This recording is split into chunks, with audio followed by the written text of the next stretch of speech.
नमस्कार। राति 8 बजेको जनता समाचारमा स्वागत छ। म काभेरी पौडेल। म मिलन बजगाई। सबैभन्दा पहिले प्रमुख समाचार। मतदाता शिक्षालाई प्रभावकारी बनाउन 4 माध्यमको प्रयोग गर्ने निर्वाचन आयोगको तयारी। आचार संहिताबारे सरकारवालाहरूसँग अन्तर्क्रिया गरिरहेको जानकारी। स्थानीय तह निर्वाचनमा पार्टीलाई पहिलो शक्तिको रूपमा स्थापित गर्ने एमालेको लक्ष्य। उम्मेद्वार छनौटका लागि मापदण्ड तय। आसन स्थानीय तह निर्वाचनका लागि सुनसरीमा म्यादी प्रहरीमा भर्ना हुन युवाहरूको भिड। बेरोजगारीका कारण म्यादी भर्ना हुन आएको भनाइ। युक्रेनमाथि रुसी आक्रमणपछि बेल्जियमको ब्रसेल्समा नेटोको आपतकालीन बैठक बस्दै रुस विरुद्ध घोषित प्रतिबन्धहरूको कार्यान्वयनबारे थप निर्णय हुने अनुमान। र अन्तर्राष्ट्रिय मैत्रीपूर्ण फुटबलमा थाइल्यान्डद्वारा नेपाल 2-0 गोल अन्तरले पराजित।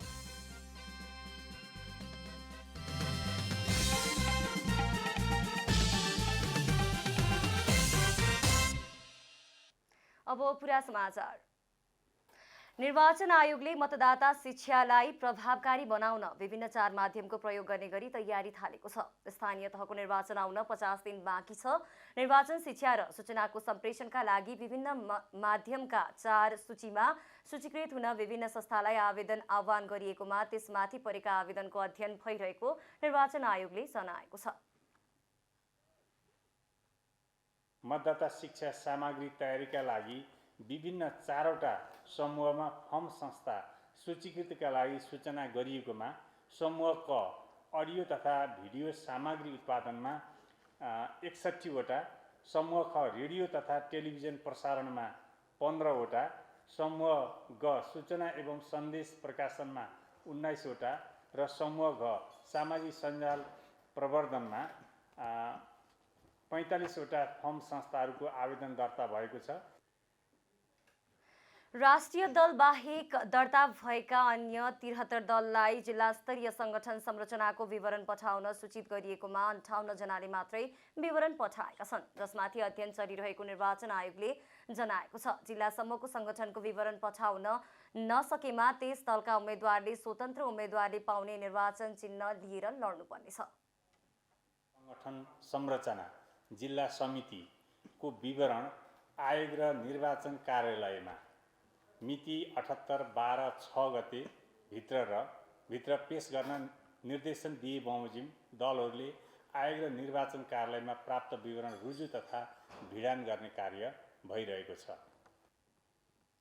त्यस्तै मतदाता परिचय पत्रदेखि निर्देशिका छपाईका लागि प्राप्त बोलपत्रको स्वीकृत गरिएको र सम्झौताको लागि संस्थालाई आह्वान गरिएको आयोगले जनाएको छ। निर्वाचन आचार संहिताका बारेमा निर्वाचन आयोगले 7 प्रदेशका राजधानी सहित 15 स्थानमा सरकारवालाहरूसँग अन्तर्क्रिया गरिरहेको समेत जनाएको छ। जनप्रतिनिधिले उम्मेद्वार दर्ता गर्नुअघि पद त्याग गर्नुपर्ने आचार संहिताको प्रावधानलाई लिएर सर्वोच्च अदालतमा परेको रिटमा कारण देखाऊ आदेश सहित कार्यान्वयन नगर्न अल्पकालीन अन्तरिम आदेश जारी गरेको थियो।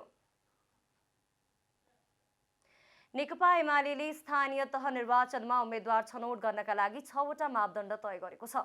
बिहिबार सम्पन्न केन्द्रीय कमिटिको तेस्रो पूर्ण बैठकले आगामी 2079 वैशाख 30 गते हुने स्थानीय तह निर्वाचनका लागि पार्टीको उम्मेद्वार छनौटका लागि 6वटा मापदण्ड तय गरेको हो। स्थानीय तह उम्मेद्वारका लागि पार्टी नीति र कार्यक्रमप्रतिको प्रतिबद्धता, निर्वाचित जनप्रतिनिधिको कामको मूल्याङ्कन, लोकप्रियता र विजयको सुनिश्चितता, आन्दोलनमा योगदान र पार्टीप्रतिको निष्ठा, कार्यक्षमता, विकास र सुशासनप्रतिको दृष्टिकोण, सन्तुलन र समावेशितालाई ध्यानमा राख्दै उम्मेद्वार चयन गर्ने निर्णय गरिएको नेकपा एमाले प्रचार विभाग उपप्रमुख विष्णु रिजालले बताउनुभयो। वडा अध्यक्षको हकमा वडा कमिटीको सिफारिस, इलाका वा गाउँ कमिटीको नगर वा गाउँ कमिटीको सिफारिस र जिल्ला कमिटीको निर्णय, गाउँपालिका अध्यक्ष उपाध्यक्ष नगरपालिकाका प्रमुख उपप्रमुखको हकमा गाउँ र नगर कमिटीहरूको सिफारिस, जिल्ला कमिटीको पनि सिफारिसका आधारमा प्रदेश कमिटीबाट निर्णय र उपमहानगर र महानगर कमिटीको हकमा सम्बन्धित कमिटीहरूको सिफारिस, जिल्ला र प्रदेश कमिटीको सिफारिसमा केन्द्रीय कमिटीले निर्णय गर्ने गरी हामीले यसलाई टुङ्ग्याएका छौँ। बैठकले स्थानीय तह निर्वाचन घोषणापत्रको तयारीका लागि पार्टीका वरिष्ठ उपाध्यक्ष ईश्वर पोखरेलको संयोजकत्वमा कार्यदल गठन गरेको छ। स्थानीय तह निर्वाचन घोषणापत्र 2079 वैशाख 9 गते पार्टीले केन्द्रीय तहबाट जारी गर्ने र स्थानीय स्तरमा पनि आफ्नो आवश्यकता अनुसार प्रतिबद्धता पत्र जारी गरिने रिजालले बताउनुभयो। पार्टी अध्यक्ष केपी शर्मा ओलीले चैत्र 16 गते 753 वटै पालिकाका पार्टी प्रतिनिधिसँग भर्चुअल संवाद गर्नुहुने जानकारी पनि उहाँले दिनुभयो। केन्द्रीय कमिटी बैठकले पार्टीको वार्षिक पात्रो पनि पारित गरेको छ। प्रमुख प्रतिपक्षीय दल नेकपा एमालेका वरिष्ठ उपाध्यक्ष ईश्वर पोखरेलले स्थानीय तहको निर्वाचनमा आफ्नो पार्टीले कुनै पनि खालको गठबन्धन नबनाउने स्पष्ट पार्नु भएको छ। वरिष्ठ उपाध्यक्ष पोखरेलले स्थानीय पार्टी कमिटीले आवश्यक ठानेमा निर्वाचनमा सिटहरू एरेन्जमेन्ट हुन सक्ने सम्भावना उल्याउनुभयो। बिहिबार पार्टी केन्द्रीय कमिटी बैठकपछि उहाँले एमालेलाई निर्वाचनमा अरूको बैशाखीको जरुरी नभएको पनि पटक पटक दोहोर्याउनुभयो। सत्तारूढ गठबन्धनप्रति संकेत गर्दै वरिष्ठ उपाध्यक्ष पोखरेलले आफ्नो खुट्टामाथि भरोसा नहुनेले मात्रै निर्वाचनमा गठबन्धन गर्ने तर्क समेत गर्नुभयो। निर्वाचनलाई ध्यानमा लिएर कुनै गठबन्धन बनाउँदैन। हामी हाम्रा खुट्टामाथि विश्वास गर्छौँ। जुन खुट्टाले भैँटिएको छ, भैँटिएका हाम्रा खुट्टाहरूमाथि हामीलाई विश्वास छ। हामी त्यसमै उभिएर यो प्रतिस्पर्धा रूपी लडाइँमा सामेल हुन्छौँ। जसलाई आफ्नो खुट्टामाथि भरोसा छैन, विश्वास छैन, उसलाई मात्रै बैशाखी चाहिन्छ। हामी त्यो बैशाखीको पक्षमा छैनौँ। वरिष्ठ उपाध्यक्ष पोखरेलले केन्द्रीय कमिटी बैठक स्थानीय तह निर्वाचनमा जित हासिल गर्ने मानसिकताका साथ सम्पन्न भएको उल्लेख गर्दै सोही अनुसार सिङ्गो पार्टी पंक्तिलाई परिचालित गरेर अघि बढ्ने बताउनुभयो। निर्वाचनको लागि 2 महिनाभन्दा कम समय छ। यो अवधिभित्र सिङ्गो पार्टी शक्ति परिचालित गर्ने हिसाबले हामी लागेका छौँ। जित्ने मान्छे चाहियो, टिक्ने मान्छे चाहियो। अब जित्नु पर्यो, निर्वाचनमा जाँदाखेरि जित्ने मान्छे पर्यो। तर जितेर मात्रै पनि हुँदैन, एउटा टिक्नु पनि पर्यो। विचारहरूमा टिक्नु पर्यो, दृढतापूर्वक उभिनु पर्यो, पार्टीको पक्षमा दृढतापूर्वक उभिनु पर्यो। वरिष्ठ उपाध्यक्ष पोखरेलले स्थानीय तह निर्वाचनमा जित्ने र टिक्ने कार्यकर्ताहरूलाई उम्मेद्वार बनाउने मापदण्ड पनि केन्द्रीय कमिटीले तय गरेको बताउनुभयो। गृहमन्त्री बालकृष्ण खाँडले स्थानीय तहको निर्वाचनमा शान्तिपूर्ण, निष्पक्ष, भयरहित वातावरण सृजना गर्न निर्देशन दिनुभएको छ।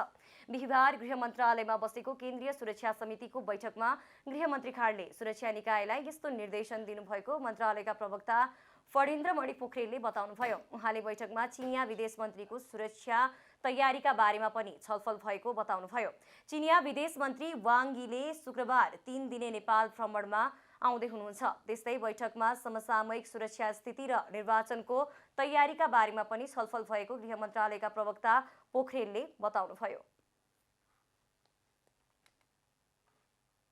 अब हामीले क्रमैसँग तयारी गरिरहेको जस्तो अहिले म्यादी प्रहरीको भर्ना भइरहेको छ लगायतका कामहरू हाम्रो निर्वाचन सम्बन्धित हाम्रो रुटिन वाइज कामहरू कम्प्लिट भइरहेका छन्। अब मित्र राष्ट्र चीन सरकारको विदेश मन्त्रीज्यूको भ्रमण भोलि छ, त्यसको पनि सुरक्षा तयारी राम्रो ब्रिफिङ भयो, तयारी राम्रो भइरहेछ। आफ्नो ठाउँबाट सबैले सक्ने भन्ने तयारी छ। प्रवक्ता पोखरेलले आगामी स्थानीय तहको निर्वाचनमा अपनाउनु पर्ने रणनीतिका बारेमा छलफल भएको जानकारी दिनुभयो। लोकतान्त्रिक समाजवादी पार्टीका अध्यक्ष महन्त ठाकुरले मधेस आन्दोलनमा उठाइएको मुद्दा पूरा गर्न पुनः आन्दोलन गर्नुपर्ने आवश्यकता रहेको बताउनु भएको छ। बिहिबार पर्साको वीरगञ्जमा आयोजित प्रदेश स्तरीय प्रशिक्षण कार्यक्रममा उहाँले मधेस आन्दोलनमा पीडित भएकाहरूको मुद्दा मधेस आन्दोलनकै ऐतिहासिक रूपमा स्थापित गराउन सकिए पनि पूरा हुन नसकेको बताउनुभयो। उहाँले मधेस आन्दोलनमा उठाइएको केही मुद्दा सम्बोधन भएको र केही हुन बाँकी रहेकाले सङ्घर्ष गर्नु परेको पनि स्पष्ट पार्नुभयो। त्यस्तै वरिष्ठ नेता राजेन्द्र महतोले आगामी दिनमा कुनै पनि पार्टीसँग निर्वाचनमा तालमेल हुन सक्ने बताउनुभयो। उहाँले आवश्यकता अनुसार जिल्लाका नेताहरूले पनि चुनावी तालमेल गर्न सक्ने जानकारी दिनुभयो। गठबन्धन जोसँग पनि हुन सक्छ, सिटको तालमेल हो। चुनावी एलायन्स भनेको सिटको तालमेल हो। जुन पार्टीसँग जहाँ सिटको तालमेल हुन सक्छ त्यो गठबन्धन हुन सक्छ र खास गरेर लोकल इलेक्सनमा गठबन्धनको केन्द्रीय स्तरबाट गठबन्धनको सम्भावना कम म देख्छु। तर स्थानीय स्तरमा चाहिँ पार्टी हाम्रा जिल्लाका साथीहरूले पालिकाका साथीहरूले आवश्यकता अनुसार समझदारी बन्यो भने कोहीसँग गठबन्धन हुन पनि सक्छ।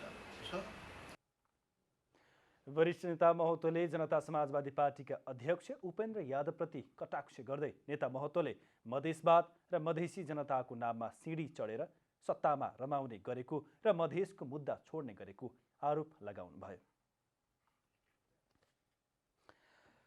सुनसरीमा आसन्न स्थानीय तह निर्वाचन सुरक्षार्थ म्यादी प्रहरी भर्नाको लागि दरखास्त आवेदन दिनेहरूको भिड लागेको छ।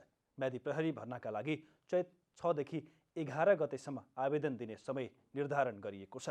आवेदन दिन आउने युवादेखि पूर्व सुरक्षाकर्मीहरूको भिड जिल्ला प्रहरी कार्यालय अगाडि थामी नसक्नु छ।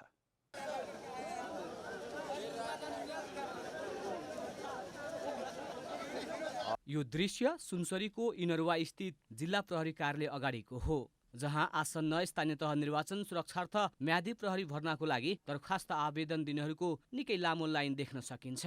दरखास्त आवेदन भरेर बुझाउन उनीहरू बिहान 4 बजेदेखि यसै गरी घण्टौं लाइनमा बस्ने गरिरहेका छन्। म्यादी भर्नाको लागि चैत 6 गतेदेखि 11 गतेसम्म आवेदन दिने समय निर्धारण गरिएको छ। चौथो दिन पनि म्यादीमा भर्ना हुनको लागि आवेदन दिन आउने युवादेखि पूर्व सुरक्षाकर्मीहरूको संख्या जिल्ला प्रहरी कार्यालय अगाडि उस्तै छ। बिहानै लाइनमा बसेर पालो पर्खनेहरू बेरोजगारी समस्याका कारण म्यादी भर्न आएको बताउँछन्। बेरोजगारी भइसक्यो अलिकति भने यहाँ भयो भने कम्ती 40-45 दिन भए पनि अलिकति हाम्रो लागि चाहिँ केही हुन्छ कि भन्ने भावना बोकेर चाहिँ यहाँ आइएको छ, फर्म भरिएको छ होइन। अब हुन्छ हुँदैन होइन, अब त्यो चाहिँ छिरिसकेपछि मात्रै थाहा हुन्छ। पहिलाको म्यादी खाइरहेको थियो, फेरि पनि यसो हुन्छ कि भनेर आएको, तर अहिले त्यति सम्भव चाहिँ छैन। तर पनि अब यसो 2 दिन भयो आएर लाइन बसेको। बेरोजगारीको समस्याले गर्दा यस्तो धेरै भएको।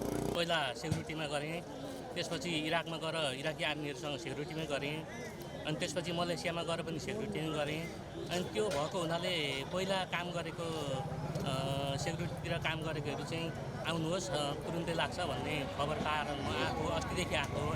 जिल्ला प्रहरी कार्यालय सुनसरीले आसन्न स्थानीय तह निर्वाचनका लागि 2143 म्यादी प्रहरी भर्ना लिँदैछ। तर अहिले दैनिक 1800 देखि 2200 सम्मले आवेदन बुझाउने गरेको जिल्ला प्रहरी कार्यालय सुनसरीले जनाएको छ। दैनिक जसो आवेदन बुझाउनेहरूको संख्या बढेको बताउँदै 2143 म्यादी प्रहरीको लागि चैत 11 गतेसम्म 8 देखि 10,000ले आवेदन दिने अनुमान गरिएको छ। प्रत्येक दिन लगभग 1800 देखि 2200 सम्म फर्म वितरण भइरहेको र त्यही सङ्ख्यामा दर्ता भइरहेको अवस्था छ। र हाम्रो सुनसरी जिल्लाको लागि जम्मा 2143 जना म्यादी प्रहरी हामीले छनौट गर्दछौँ, गर्ने गरी कोटा तोकिएको छ। र त्यसको लागि आवेदन गर्नेहरूको भिडलाई देख्दाखेरि यो 11 गतेसम्ममा कम्तीमा पनि 8 देखि 10,000को बिचमा चाहिँ यहाँ पुग्ने सम्भावना चाहिँ छ। दरखास्त दिनेहरूको संख्या हेर्दा कोटाभन्दा अत्याधिक आवेदन पर्ने स्थिति देखिएको छ। पहिलो दिन आवेदन दिनेको संख्या तुलनात्मक रूपमा केही कम देखिए पनि तेस्रो दिनदेखि संख्या झण्डै दोब्बरले बढेको देखिन्छ। आवेदन दिएका मध्येको विवरण उमेर, लिङ्ग, शैक्षिक योग्यता, विगतको पृष्ठभूमि, भूगोल, जातीय क्लस्टर समेत खुल्ने गरी सङ्कलन गरिएको छ। वैशाख 30 मा सुनसरीमा 13 सहित देशभर 753 स्थानीय तहका प्रमुख, उपप्रमुख, वडा अध्यक्ष र वडा सदस्यको एकसाथ एकै दिन निर्वाचन हुँदैछ। म्यादी प्रहरीलाई 40 दिनको कार्य अवधि तोकेर प्रहरी जवान सरह तलब, पोसाक वापत एकमुष्ट 6,000, राशन भत्ता वापत एकमुष्ट 7,200 र सवारी भाडा वापत एकमुष्ट 1,000 का दरले प्रत्येक म्यादी प्रहरीको सेवा सुविधा निर्धारण गरिएको छ। एकजना म्यादीले प्रहरी जवानले प्रति महिना पाउने सुरु स्केलको तलब 22,630 रुपियाँ अनुसार 40 दिनको कार्यावधिमा पारिश्रमिक वापत एकमुष्ट 30,240, पोसाकको 6,000, राशन भत्ताको एकमुष्ट 7,200 र एक पटकका लागि सवारी खर्च वापत प्रति व्यक्ति 1,000 पाउनेछन्। यो रकम 2 किस्तामा उपलब्ध गराइने मापदण्डमा उल्लेख छ। सुनसरीबाट विनोद आचार्यको रिपोर्ट। राष्ट्रपति विद्यादेवी भण्डारीले पानीको संरक्षण गर्ने सम्बन्धमा भएका निर्णयहरू समयमा नै कार्यान्वयन गर्न सरकारको ध्यानाकर्षण गर्नुभएको छ। बिहिबार राष्ट्रपति कार्यालय शीतल निवासमा जल सम्बन्धी विभिन्न क्षेत्रका विज्ञहरूसँग पानीको संरक्षणको विषयमा छलफल गर्दै पानीको संरक्षण गर्ने सम्बन्धमा भएका निर्णयहरू समयमा नै कार्यान्वयन गर्न सरकारको ध्यान आकर्षण गर्नुभएको हो। उहाँले सरकारले पानी संरक्षण गर्ने निर्णय गर्ने तर कार्यान्वयनमा समस्या भएको बताउनुभयो। राष्ट्रपति भण्डारीले पानीको संरक्षणको लागि पाइला पाइलामा काम गर्न समस्या देखिएको भन्दै तल्लो तहबाट नै सुधार गर्नुपर्ने आवश्यकता रहेको बताउनुभयो। काम गर्नै गाह्रो छ, स्टेप बाई स्टेप एकदम पाइला पाइला। यहाँ सिनको भाषामा पनि हामीलाई एकदम गाह्रो छ। त्यही भएर कहाँबाट सुधार्ने भन्दा मैले देखेको अब त शिशु कक्षादेखि नै भनेर म कहिले माथिबाट कहिले तल्लोबाट अब शिशु कक्षादेखि नै सुधार्नुपर्छ कि भन्ने पनि मेरो चाहिँ एउटा प्रार्थना सबैलाई। राष्ट्रपति भण्डारीले सरकारले पानीको संरक्षण गर्न जनसमुदायमा कार्यान्वयन गर्ने गरी नीति बनाउन आग्रह गर्नुभयो। छलफलमा विज्ञहरूले सरकारको नीति र काम गराई फरक परेकोले नतिजा नआएको बताएका थिए। नाबालिग बलात्कारको अभियोगमा तनहुँ जिल्ला अदालतले अभिनेता पल शाहलाई थुनामा पठाउने आदेश दिएको छ। तनहुँ जिल्ला अदालतले अभियुक्त शाहलाई थुनामै राखेर मुद्दाको पूर्वपक्ष गर्ने आदेश दिएको हो। बुधबार र बिहिबार भएको थुनछेक बहसपछि न्यायाधीश हरिशचन्द्र ढुङ्गानाको इजलासले पललाई थुनामै राखेर मुद्दाको पूर्वपक्ष गर्ने आदेश दिएको हो। तत्काल प्राप्त प्रमाणबाट आरोपी कसुरदार देखिएको भन्दै अदालतले थुनामै राखेर मुद्दाको पूर्वपक्ष गर्न आदेश दिएको हो। अदालतको आदेशबाटै पललाई जिल्ला कारागार तनहुँमा पूर्वपक्षका लागि थुनामा पठाइएको छ। मतियारका रूपमा मुद्दा दायर गरिएका पल शाहका म्यानेजर कृष्ण जोशीसँग भने 1 लाख रुपैयाँ धरौटीको माग गरिएको छ। नेपाल विद्युत प्राधिकरणका कार्यकारी निर्देशक कुलमान घिसिङले लोड सेडिङ हुन नदिने प्रतिबद्धता जनाउनु भएको छ। प्राधिकरणले महँगोमै भए पनि भारतबाट विद्युत खरिद गरेर उद्योगमा काटिएको बिजुली शुक्रबारदेखि समेत सुचारू गराउने भएको छ। नेपाल विद्युत प्राधिकरणका कार्यकारी निर्देशक कुलमान घिसिङले विद्युतको माग र आपूर्तिबारे विभिन्न टीका टिप्पणीहरू सम्प्रेषण भइरहेको प्रति प्राधिकरणको ध्यानाकर्षण भएको भन्दै केही दिन यता विद्युतको अभाव भए पनि लोड सेडिङ हुन नदिने गरी व्यवस्थापन गर्ने विश्वास दिलाउनु भएको हो। भारतको एक्सचेन्ज मार्केटमा मूल्यमा प्रतिस्पर्धा गर्न नसकेपछि बिजुली आयात गर्न नसकेको निर्देशक घिसिङको भनाइ छ। बिजुली अभावमा उद्योग धन्दा नै ठप्प भए पछाडि प्रति युनिट 38 रुपैयाँ तिरेर शुक्रबारदेखि सबै उद्योगमा बिजुली सुचारू गराइने कार्यकारी निर्देशक घिसिङको भनाइ छ। यो लोड सेडिङै हुन थाल्यो कि भन्ने जुन किसिमले बाहिर चाहिँ आएको छ, लोड सेडिङ हुँदैन। लोड सेडिङ हुन हामी दिँदैनौँ। तर यो प्राइस एकदमै हाइक भएको हुनाले करिब 10 अरबको हाराहारीमा पुग्छ होला। लास्ट इयर त्यो चाहिँ करिब 25-26 अरबको हाराहारीमा इम्पोर्ट थियो। यसपालि हाम्रो त्यो इम्पोर्ट हुँदैन। यो 2-3 महिना मात्रै हो। नेपालमा बर्सातमा बिजुली खेर जाने भए पनि हिउँदमा जलस्तर घट्दा बिजुली अपुग हुने गरेको छ, जसलाई पूर्ति गर्न भारतबाट बिजुली खरिद गरेर ल्याइने गरेको छ। उता भारतमा पनि अहिले बिजुलीको माग 25% बढेको छ। रसिया र युक्रेन युद्धका कारण कोइला आपूर्ति बन्द भएको छ। आपूर्ति बन्द भएपछि कोइलाको भाउ आकाशिएको छ, जसको कारण अहिले बिजुलीको भाउ महँगो हुन गएको हो। भदौ असोज कार्तिकमा हामीले करिब 300-400 मेगावाट हामीले स्पिल हुने अवस्था थियो। स्पिल पनि भयो र आउँदो बर्खामा हाम्रो करिब 2200 देखि 2300 मेगावाटको 2300 मेगावाट जति जेनेरेसन हुन्छ। 2300 मेगावाटको हाम्रो माग भएन भने त्यो बेला पनि हाम्रो प्रोजेक्सन अनुसार 300-400 देखि 500 मेगावाट चाहिँ हाम्रो स्पिल हुन्छ भन्ने हाम्रो प्रोजेक्सन हो। नेपालमा हाल भारतबाट खरिद गर्ने बिजुलीको मूल्य बढ्न जाँदा अभाव जस्तो देखिए पनि विद्युत खपत कुनै हालतमा घटाउन नहुनेमा प्राधिकरण निर्देशक घिसिङको जोड छ। जेठपछि तामाकोसी आयोजनाबाट 300 मेगावाट विद्युत उत्पादन हुने र अन्य आयोजनाबाट थपिने गरी कुल 400 देखि 500 मेगावाट बिजुली खेर जाने अवस्थालाई मध्यनजर गर्दै खपतलाई बढीभन्दा बढी बढाउन जोड दिन उहाँको आग्रह छ। क्यामेरामा शैलेन्द्र गोविन्द अमात्यका साथमा रूपा घिमिरे, काठमाडौँ। कानुन व्यवसायीहरूको हाता संगठन नेपाल बार एसोसिएसनको चैत्र 19 गते हुन लागेको निर्वाचनका लागि तयारी तीव्र पारिएको छ। नेपाल बार एसोसिएसनको 25 सदस्यीय नयाँ कार्य समितिका लागि 75 जना उम्मेद्वार रहेका छन्। निर्वाचनमा 9607 जना मतदाता मध्ये काठमाडौँ उपत्यकामा मात्र करिब 6000 मतदाता रहेका छन्। मतदानका लागि देशभर 35 वटा मतदान केन्द्र तोकिएको छ। निर्वाचन समितिले हाल मतपत्र छपाईको काम सकेर मतपत्रलाई उपत्यका बाहिरका मतदान केन्द्रमा पठाउने तयारी गरेको छ।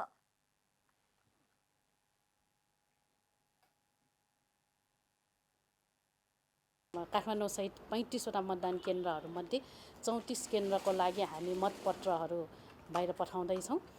सबै निर्वाचन मतदान केन्द्रमा हामीले स्थानीय निर्वाचन समिति 34 वटामा मतदान केन्द्रमा स्थानीय निर्वाचन समिति गठन गरेर त्यसपछि त्यसमध्ये त्यहाँबाट हामीले मतदान अधिकृतहरू तोकेका छौँ र मतदान अधिकृत तोकिसकेपछि अहिले हामीले मतपत्रहरू चाहिँ सबै मतदान केन्द्रमा आजबाट हामी सुरु गर्दैछौँ। हामी भोलिसम्ममा सबै मतपत्रहरू चाहिँ यहाँबाट पठाउँदैछौँ।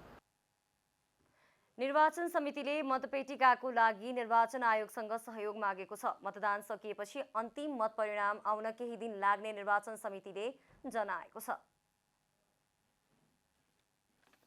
नेपालभरिमा मतदान हुने हैन, त्यो कारणले गर्दाखेरि त्यहाँबाट सबै मतपत्र सङ्कलन गरेर काठमाडौँ ल्याइन्छ। काठमाडौँमा नै मतगणना गर्ने हो। अब मतपत्र सङ्कलन गर्दाखेरि करिब 2 देखि 3 दिन लाग्छ भन्ने हाम्रो अनुमान छ। ल्याएको लगत्तैबाट हामी चाहिँ सुरु गर्छौँ। त्यसैले करिब यो चैत्र मसान्तसम्ममा हामी सकाउँछौँ।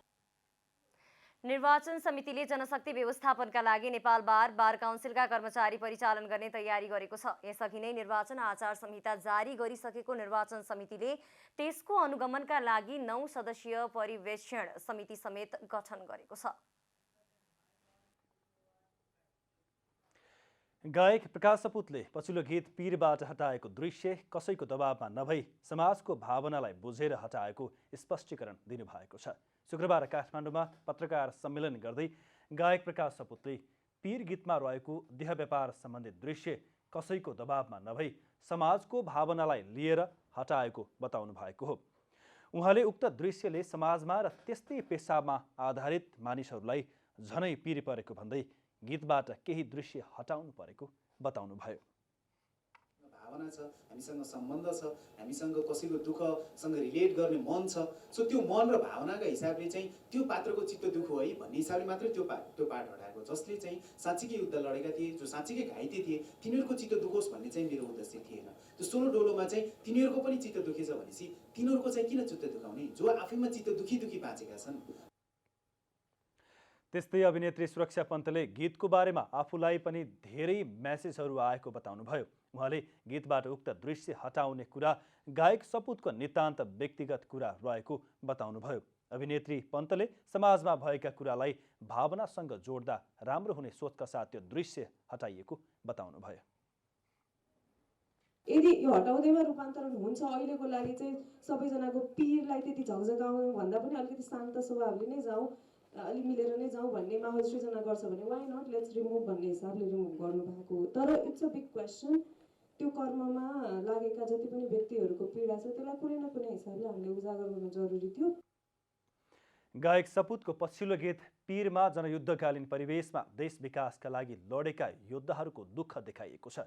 नेकपा माओवादी केन्द्र निकटका बातुरी सङ्गठनहरूले जनमुक्ति सेना र आम कार्यकर्ताको व्यवस्थापन हुन नसकेको सही भए पनि जनयुद्धमा सहभागी महिलाहरू शरीर बेच्ने काममा संलग्न रहेको सन्देश दिने गरी दृश्य समावेश गर्नु आपत्ति जनाएका थिए।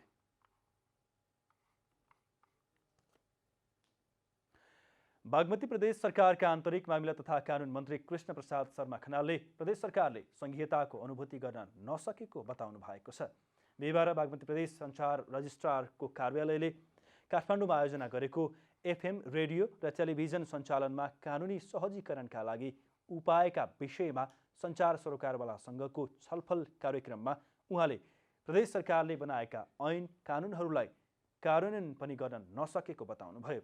मन्त्री खनालले सङ्घले प्रदेशलाई अधिकार दिन नखोजेर सामन्ती चरित्र देखाएको बताउनुभयो। उहाँले राजनीतिक नेतृत्व र कर्मचारी सामन्ती चरित्रबाट मुक्त हुन नसकेको भन्दै यसको विरुद्धमा आवाज उठाउनुपर्ने खाँचो रहेको बताउनुभयो। त्यो चरित्र नेतृत्व मुक्त छैन, त्योबाट त्यो कर्मचारी मुक्त छैन, त्यो राजनीतिक नेतृत्व मुक्त छैन। यसको बारेमा चाहिँ अब आम रूपमा चाहिँ नि सबै पक्षबाट सबैले चाहिँ यो दुईटै चरित्रको बारेमा चाहिँ आवाज उठाउनु पर्ने खाँचो छ। मलाई यो कुरा भन्दाखेरि हिचकिचाहट लाग्दैन। यो राजनीतिक उसमा पनि छ र कर्मचारी संयन्त्रमा पनि छ। मन्त्री खनालले प्रदेश सरकारकै मातहतको सचिव मन्त्रालयमा नहुँदासम्म सङ्घीयता साँचो अर्थमा कार्यान्वयन हुन नसक्ने बताउनुभयो। सङ्घ मातहतका कर्मचारीले प्रदेशको समस्या बुझ्न नसकेका कारण प्रदेश सरकारको निर्णय कार्यान्वयन नभएको उहाँले बताउनुभयो। जति बेला बाजिन्छ त्यहाँनिर चाहिँ बाजिएको हदसम्म चाहिँ सच्याला हामी ऐन लिएर आउँछौँ। अब हामी माथिको मुख ताक्दैनौँ, यो काम गर्छौँ र अब हामीले त्यो ऐन लिएर आउँदाखेरि चाहिँ नि सङ्घको सचिव प्रदेशको सचिव चाहिँ नि प्रदेशकै कर्मचारी हुनुपर्छ भने प्रावधान लिएर आउँछौँ। उहाँले प्रदेश सरकारले ल्याएको सञ्चार ऐनलाई सरकारवालाको भावना विपरीत हुने गरी संशोधन नगरिने पनि स्पष्ट पार्नुभयो। अब आर्थिक समाचार।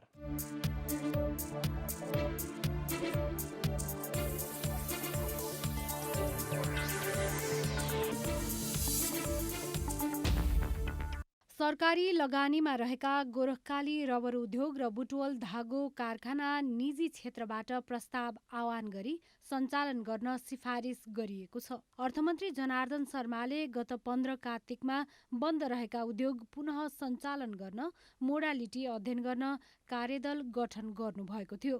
उक्त कार्यदलले बुटवल धागो कारखाना र गोरखकाली रबर उद्योग सञ्चालनको जिम्मा निजी क्षेत्रलाई दिन सिफारिस गरेको थियो। गोरखकाली रबर उद्योग 2071 चैतदेखि र बुटवल धागो कारखाना 2064 सालदेखि बन्द अवस्थामा छन्।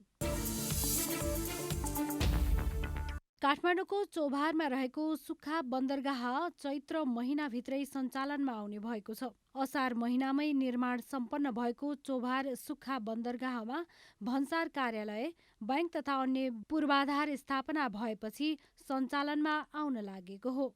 इन्टर मोडेल यातायात विकास समितिका अध्यक्ष आशिष गजुरेलले सुक्खा बन्दरगाह चैत्र महिनाभित्रै सञ्चालन हुने बताउनुभयो। समितिले सम्पूर्ण काम सकेकाले उद्घाटनको तयारी थालिएको उहाँको भनाइ छ। अब यो निर्माण सम्पन्न त हाम्रो गत असारमै भएको हो। अब चाहिँ हाम्रो चाहिँ यहाँ जो सरकारवाला निकाय छौँ हामी, जस्तै इन्टर मोडल यातायात विकास समिति, भन्सार विभाग भयो, क्वारेन्टिन भयो, अब हामीको चाहिँ तयारी सकिएको छ। अब हामी तयारी अवस्थामा छौँ। अब चाँडै उद्घाटन गरेर यसलाई चाहिँ सञ्चालन गर्ने हिसाबले अहिले चाहिँ हामीले कामलाई चाहिँ तीव्रता दिइराखेको छ। यस सुक्खा बन्दरगाहले भारतको नाकाबाट आउने सामग्रीहरूलाई काठमाडौँमा ल्याएर भन्सार चेक जाँच र पास गराउने अध्यक्ष गजुरेलले बताउनुभयो। भन्सार प्रक्रियाको सहजीकरण सुक्खा बन्दरगाहमा आइसकेपछि मात्रै हुने उहाँले उल्लेख गर्नुभयो। सुक्खा बन्दरगाहहरू छन्, त्यो चाहिँ कि चीनको नाका कि यता भारतको नाकासँग हो। अहिले चाहिँ अब हामीले चाहिँ अहिलेको लागि चाहिँ अब यो भारतको नाका जोडिएको चाहिँ बन्दरगाहहरूमा जुन आउँछ त्यो सामानहरूलाई चाहिँ जुन काठमाडौँ आउने सामान चाहिँ काठमाडौँमै ल्याएर भन्सार चेक जाँच गराउने, भन्सार पास गराउने र यहाँ चाहिँ त्यो सुविधा प्रदान गर्ने भन्ने नै उद्देश्य हो। उहाँले सामग्री लिएर चोभारको बन्दरगाहसम्म आउने कन्टेनरमा अहिलेको नाकाको भन्सारले सिल लगाइदिने र GPS सिस्टम जडान गरेर पठाउने बताउनुभयो। यसरी सिल लगाएर र GPS सिस्टम जडान गरेर पठाइएका कन्टेनरहरू सुक्खा बन्दरगाहमा आएपछि सिल र GPS चेक गरेर मात्रै भन्सार पास हुने उहाँले स्पष्ट पार्नुभयो। बन्दरगाहमा आवश्यक पर्ने सम्पूर्ण भौतिक पूर्वाधारहरूको व्यवस्थापन भइसकेको इन्टर मोडेल यातायात विकास समितिका अध्यक्ष गजुरेलले जानकारी दिनुभयो। थप 2 कम्पनीले IPO निष्कासनको अनुमति पाएका छन्। नेपाल धितोपत्र बोर्डले बिहिबार CYC नेपाल लघुवित्त र रिभर फल्स हाइड्रोलाई IPO निष्कासनको लागि अनुमति दिएको हो। बोर्डबाट अनुमति पाएसँगै अब CYC नेपाल लघुवित्तले 3,95,33,600 बराबरको 3,95,336 किता सेयर निष्कासन गर्नेछ। कम्पनीको सेयर निष्कासनको लागि ग्लोबल IMA बिक्री प्रबन्धक तोकिएको छ। त्यस्तै रिभर फल्स हाइड्रोले आयोजना प्रभावित र स्थानीयलाई 34 करोड 30 लाख बराबरको 34,30,000 किता सेयर निष्कासन गर्नेछ। सेयर निष्कासनको लागि प्रभु क्यापिटल बिक्री प्रबन्धक रहेको छ।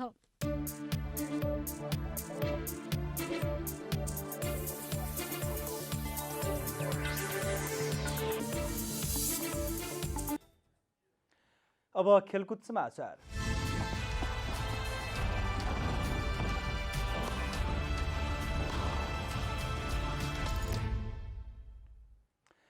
नेपालले अन्तर्राष्ट्रिय मैत्रीपूर्ण खेलमा थाइल्यान्डसँग पराजित भएको छ। थाइल्यान्डको चोनबरीमा भएको खेलमा घरेलु टोली थाइल्यान्डले नेपाललाई 2-0 गोल अन्तरले पराजित गरेको हो।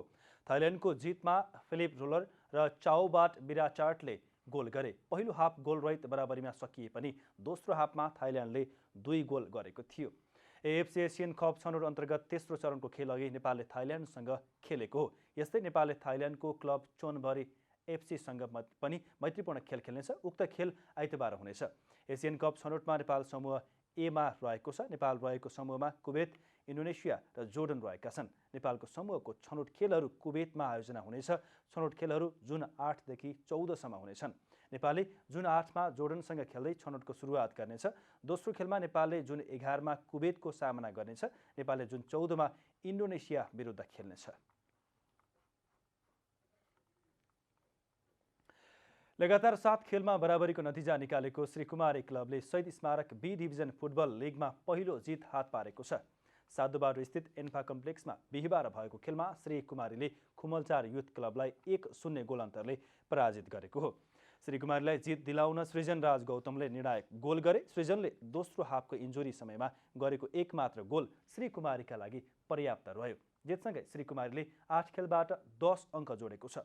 खुमलचारको 8 खेलमा भने 9 अङ्क रहेको छ। यसैगरी लिग अन्तर्गत रानी पोखरी कर्नर टिम आरसिटीले तेस्रो जित हात पारेको छ।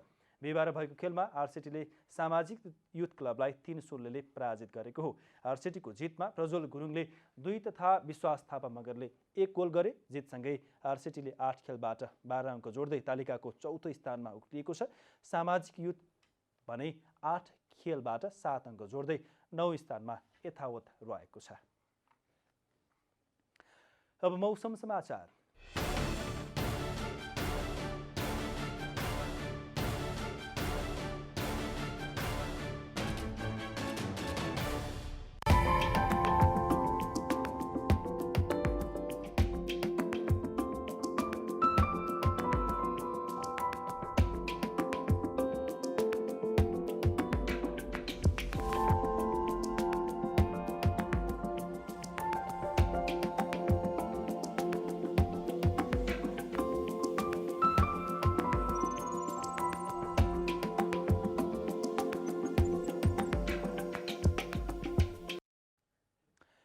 अन्त्यमा आजको डायरी।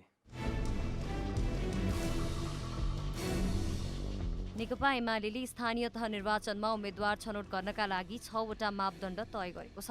बिहिबार सम्पन्न केन्द्रीय कमिटिको तेस्रो पूर्ण बैठकले आगामी 2079 वैशाख 30 गते हुने स्थानीय तह निर्वाचनका लागि पार्टीको उम्मेद्वार छनौटका लागि 6वटा मापदण्ड तय गरेको हो।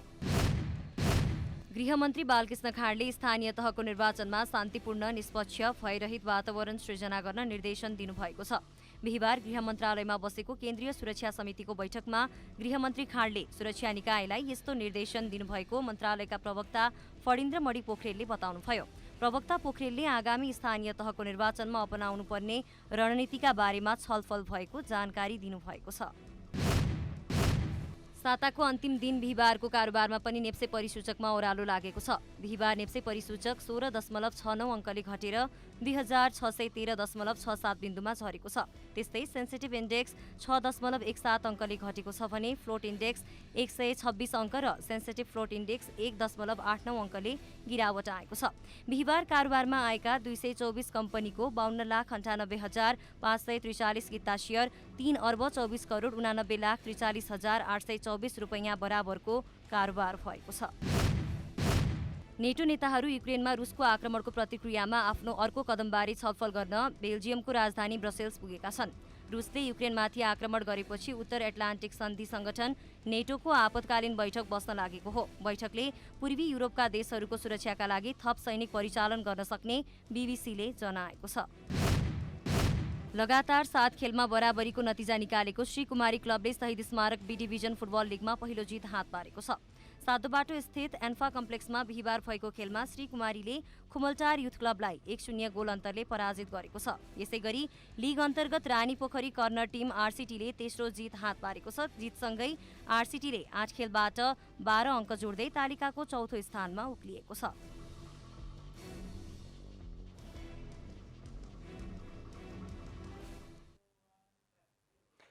जनता समाचार अहिलेलाई यति नै।